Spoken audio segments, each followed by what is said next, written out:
De fleste mennesker elsker chokolade som sådan en her. Men spørgsmålet er, om vi overhovedet kunne lide den chokolade, hvis vi vidste på forhånd, at kakaoen inde i chokoladen bliver produceret af børn, som er udsat for trafficking.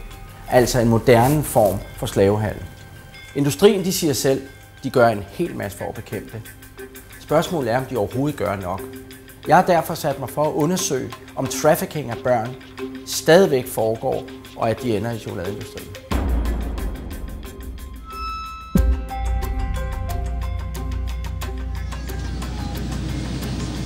Det er nu 7. gang siden 2008, at jeg er på vej til Afrika i min jagt på at afsløre, hvordan vores chokolade i virkeligheden bliver produceret. Hver gang har mine afsløringer skabt stor røre i den internationale chokoladeindustri. Det er blevet debatteret på regeringsplan i flere lande. Jeg har forment adgang til verdens største kakaoproducerende land, Elfenbenskysten. Og hver gang har chokoladeproducenterne lovet bod og bedring over for os forbrugere. Nu vil jeg simpelthen tjekke, om vores chokolade stadigvæk produceres af børn, der ender som slaver. Ja, vi er ankommet til Ouagadougou, hovedstaden i Burkina Faso. Har pænt varmt, skal jeg hilse at sige. Vi parer over på hotellet og lægger planen for, hvordan vi finder frem til de her børn, som har været udsat for trafficking. Det er jeg lidt spændt på. Jeg har allieret mig med journalisten Oncha Boa fra Elfenbenskysten.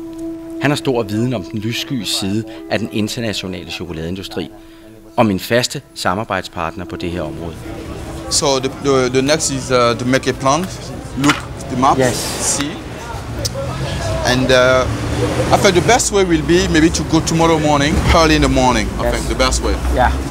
Vi skal på jagt efter 3 slavebørn fra Burkina Faso, der for nylig er blevet tilbageholdt i kakaomarkerne i Elfenbenskysten og sendt tilbage til Burkina Faso.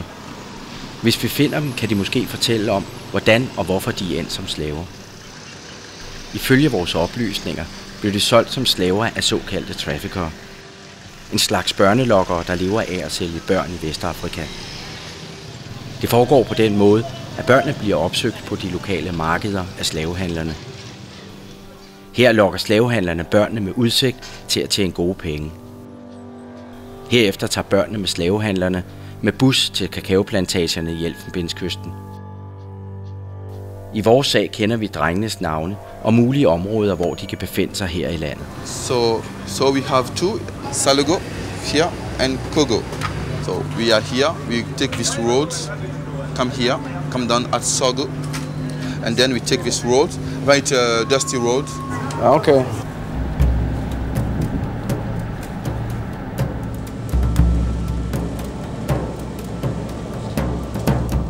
Jeg vælger i første omgang at bruge skjult kamera. Min erfaring er nemlig, at afrikanerne er mistroiske over for fremmede mennesker, der kommer rendende med kamera og stiller kritiske spørgsmål. Kommer nogen her. Ja, de er jo flinke og rare. Ja. Kameraet her. Det ser fint ud. Nu er du i billedet. Bonjour.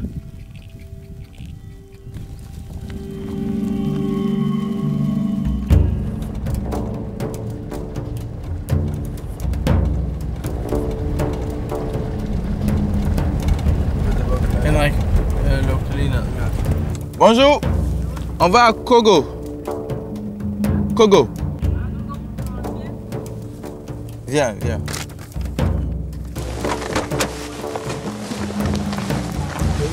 Ja. Ce sont des journalistes du Danemark. Ils ont en fait lu dans le journal là-bas qu'il y a, disons, je crois, des enfants, enfin, pas des, mais je crois 2 ou 3, des enfants qui étaient en Côte d'Ivoire, qui travaillent dans les plantations en fait, de cacao qui ont été secourus et ramenés à Kogo. Son nom c'est Ouedraogo Ado. Ado. Oui, Ouedraogo Ado. Est-ce qu'il y a une famille ici, Ouedraogo? Mais tout le monde s'appelle Ouedraogo ici. Bon, sans vous mentir, je me dis que Kogo, près de 80% de la population du Congo là, ont le nom de famille Ouedraogo. Lui-même il est Ouedraogo. Ah, okay. So 80% of the people here have the same name, Ouedraogo. His name Ouedraogo. Everybody is Ouedraogo. So, Voilà. Donc, est-ce qu'on peut leur faire une interview, parler avec eux un peu? sans avoir Okay, c'est no problem. Okay. Parce que Nu lykkedes os at få interview med en af høvdingerne her fra landsbyen af. Han har allerede fortalt nogle ting, som der overrasker mig lidt. Det her til synligheden sådan et sted, hvor at man skiber en hel del børn fra Burkina Faso ind i kakaoplantagerne i Elfenbenskysten. Det er så det ni bala. Og ton mi ka ho kuda. Sandi kamo ton kyang. Ya to tum santa yum de yum yibu. To obieta alroda tamana bumbu njiga. Ta lore. Bam da man ya wusu. Sakar men yor kama to be leben wa kama. Bam pa wawe. Abando kamti wa se kamana ntume nza po to yiku gete. Kanu mo ho. Lisa mi kamte ya nugu tuma nda be ka ne. Ti kama pe ya bala ntume ne yakada bilbilun ko to le bam me sonor me. Yi ya so za bi gin wo to bala. Ama mi wo to kanu to. Do the mayor's office know anything about how many kids from this area who goes to Ivory Coast each year? Est-ce que vous avez une idée du nombre d'enfants ou de personnes qui quittent la région ici, de Kogo, pour aller travailler en Côte d'Ivoire? Est-ce que vous avez une idée ou bien est-ce que vous avez des statistiques? lui donne, le chef donne approximativement 400, entre 400 et 450 personnes par an. People Each year? will leave this area. Each year. That's a lot. 450 børn cirka om året, der smutter herfra. Det synes jeg godt nok er et relativt stort tal. Ifølge de lokale myndigheder blev 1910 børn udsat for slavehandel sidste år i hele Burkina Faso. Men det reelle tal er uden tvivl langt større. Alene her i landsbyen er der op mod 450 ofre, som ikke figurerer på de officielle lister. Ok. Bon allez, Voilà, merci. donc on vous Merci. souhaite bonne traversée. Merci. Voilà, il y a demain. Voilà. Ja, så er vi færdige her for i dag. Skal vi tilbage til vores hotel i Ouagadougou, hovedstaden. I hvert fald er konklusionen så far i dag, at man må sige, at trafficking af børn ind til chokoladeindustrien foregår altså fuldstændig vanvittigt, i nogle vanvittige niveauer, det må jeg sige. Jeg har overrasket over, at det var så meget her. Alene her, den her landsby, vi kører i lige nu, der er der altså mere end 450 børn, som forsvinder om året. Det er jo grotesk. Det er endnu mere grotesk, at industrien så kan sige, at de gør alt for at stoppe det. Herude, der ved de overhovedet ikke, hvad det er, de gør. Der sker ingenting. Det er fattigdom, fattigdom og fattigdom.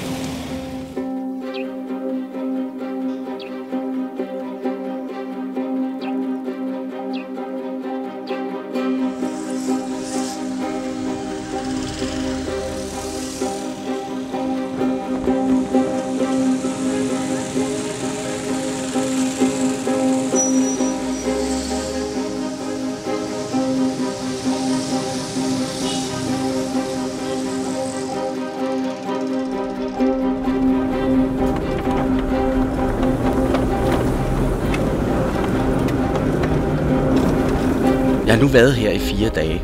Min jagt på chokoladeindustriens slavebørn bringer mig tilbage til landsbyen. Nu vi se, om der overhovedet er nogen. Mit håb er, at vi kan finde en af de 3 slavebørn, og dermed vise, at chokoladeindustrien stadig ikke gør nok for at stoppe børneslaveriet. Vi skal møde borgmesteren, der kender til problemet med slavehandlen af landsbyens børn. Merci beaucoup, madame. En landsby, der består af godt 16.000 indbyggere, hvor langt de fleste lever under FN's fattigdomsgrænse. Est-ce que le problème est important ou bien il est moins important, le départ des enfants ici pour la Côte d'Ivoire pour travailler dans le plantation de cacao? Oui, le problème est important. Parce que si nous allons voir les enfants qui quittent ici pour aller en Côte d'Ivoire, là, ils sont nombreux. De un, s'ils arrivent là-bas, d'autres même reviennent avec des maladies. D'autres même meurent là-bas. Borgmesteren opsøger en af landsbyens børn.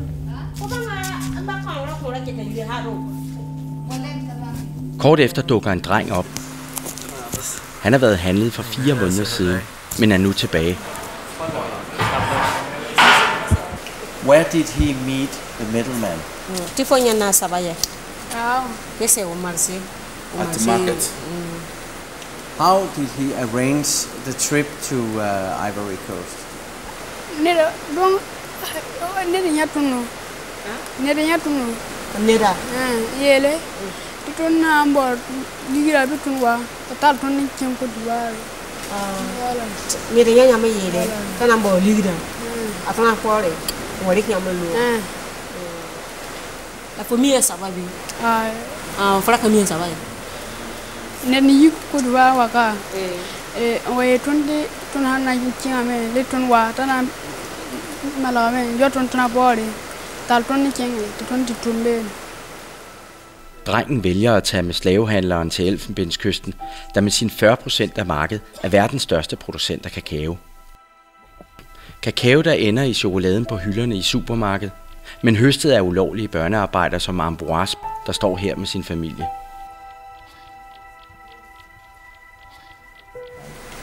Yalawa in yanyam tana pora kane to konta bobo la la nyam dibo la man fa bibiya wona ron la tundi ko tundi wo la yo tuna pora tundi tabo. Drengen her, han er heldig. Han når aldrig ind i kakaoplantagerne. Men slavehandlerne opererer i stor stil i det her område, hvor de fleste børn ikke går i skole på grund af fattigdom. Og så har slavehandlerne frit spil, når alle børnene er desperate i jagten på at få mad og penge. Heller ikke Ambroise går i skole. For the high school, it's $60, but they cannot pay because they don't have enough money for this. So the children cannot go to school for $60 a year.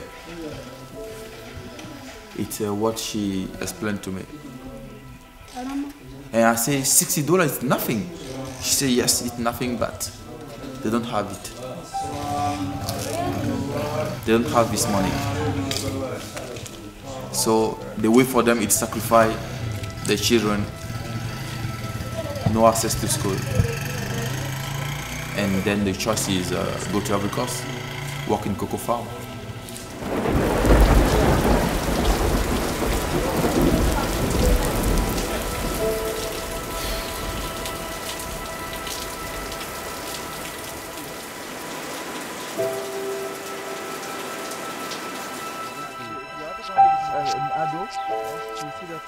Men jagt på at finde en af de 3 slavedrenge fortsætter. Vi ved, at den ene dreng hedder Ardo Ouedraogo, og noget tyder på, at borgmesteren kan hjælpe.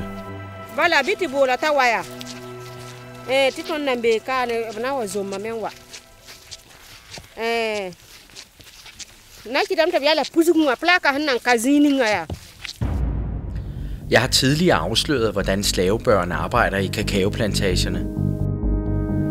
Det er et liv med 12 timers daglig hårdt arbejde og uden adgang til skole.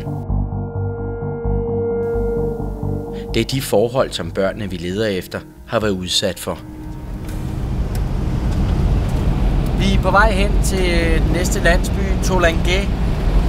Det er en landsby, hvor der skulle være en dreng, som for nylig er blevet anholdt i Elfenbenskysten, arbejdende som ulovlig børnearbejde i kakaomarkerne. Det er nogle oplysninger, vi lige har fået af hende, borgmesteren fra den landsby, vi lige er kommet fra. Hey, der er de. Ja, lige nu der er vi ved at prøve at finde ud af, om det er den dreng, som er blevet anholdt i Abidjan, eller i Elfenbenskysten her for nylig.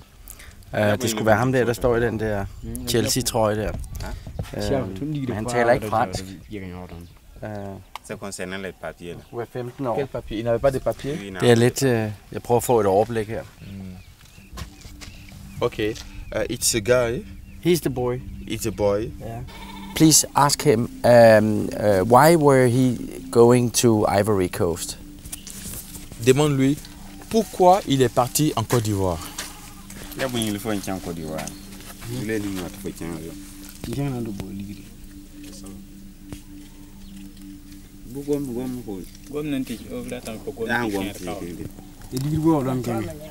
And how did he get to Ivory Coast from here? I'm getting king. Jeg var der king.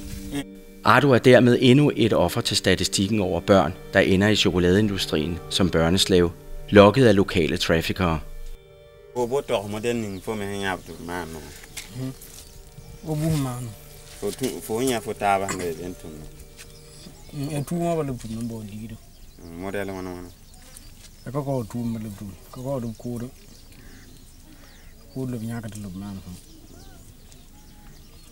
Did he know that it was illegal for him to work in the plantation in Ivory Coast as a child labor?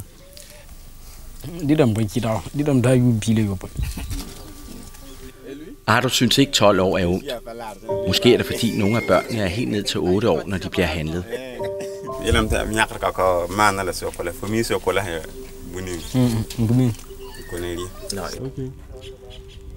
Ardo bliver anholdt i Elfenbenskysten i juli i år. På det tidspunkt, der har han været slave i 4 år.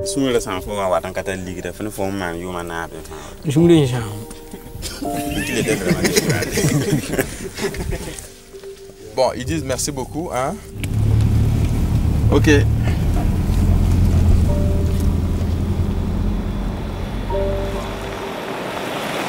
Min mission med at prøve at finde nogle af de der børn, der er blevet fanget i Elfenbenskysten som ulovlige børnearbejder, det lykkes nu. Nu har jeg lige talt med den ene her, og man siger, at hans historie er sådan set en meget typisk historie.